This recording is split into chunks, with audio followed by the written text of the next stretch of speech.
Hi, welcome back once again to Conspiracy Cases.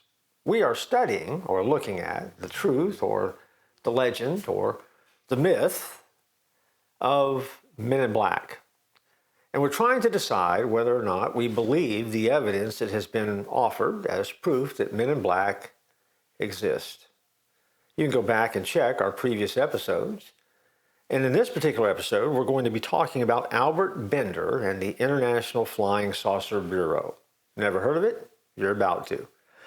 In 1952, Albert Bender created an organization called the International Flying Saucer Bureau, a short-lived project mostly known for a magazine that it published called Space Review. In a 1953 edition of Space Review, Bender claimed he had been visited by three men wearing dark suits. According to Life Science, where you can go back and read more about this.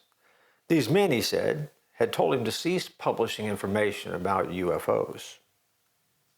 The same year, Space Review stopped publishing altogether, and the International Flying Saucer Bureau ceased to be.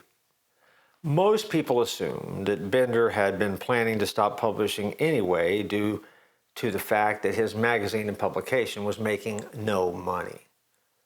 And so other than being driven by his own passion, he certainly wasn't putting anything in the piggy bank. Still, Bender's account caught the attention of Gray Barker, and it became another account that he included in his book, They Knew Too Much About Flying Saucers, where it featured the Men in Black. In the book, Barker recounted Bender's experience, describing the Men in Black as three men in black suits with threatening expressions on their faces, three men who walk in on you and make certain demands, three men who know that you know what flying saucers really are. And it was Barker's book that helped spread the Men in Black story, the story that would eventually take off and inspire many conspiracy theories, and of course, a series of motion pictures. Those who believed in UFO conspiracies often looked to the Men in Black as some kind of proof that the phenomena of flying saucers is true. If a witness was seen or their account was shared, it now was seen as less conspiracy and very quickly would become part of the UFO folklore.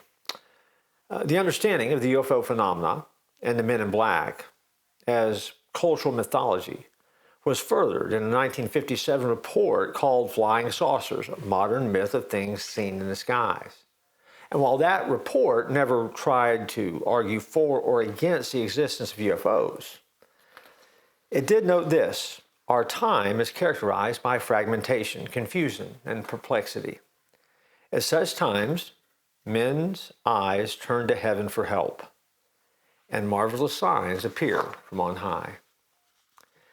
In fact, in the encyclopedia called UFOs and Popular Culture, a man by the name of James Lewis wrote of Barker. Barker considered himself an entertainer and a teller of folk tales, instead of really considering himself a factual reporter. He was a gifted writer with a gentle, understated sense of humor. In other words, he was implying that Barker didn't take what he was writing very seriously. And yet, there are those who read it that really did. As time went on, UFO mythology continued to evolve. More and more people came forward claiming to have seen aliens or mysterious objects in the sky. And many of these objects, these stories, these pictures even, have become fascinating in their own right. UFO stories evolved culturally as well. More films, television shows, video games took UFO and their visibility to even greater heights. Like so many other things regarding UFOs, the Men in Black changed over time as well. No longer were they simply government agents offering a warning.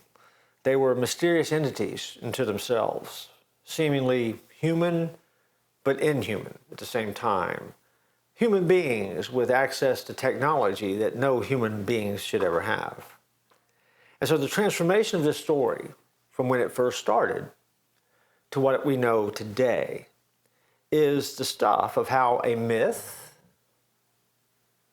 can be transformed, or an interesting story can evolve, or how a story can get passed from generation to generation, and each hearer adds their own level of thought to it. In the quarter century since the first Men in Black film was released, it too has become a point of reference.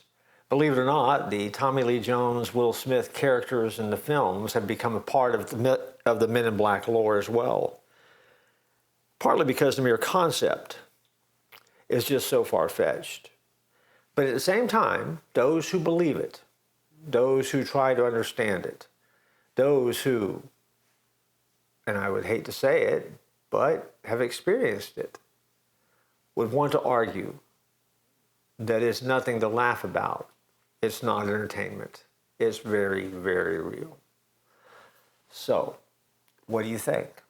Do you believe that there are government agents, men in black, that are out there following up on the more credible reports of flying saucers, alien encounters, and they're doing what they can do to cover it up?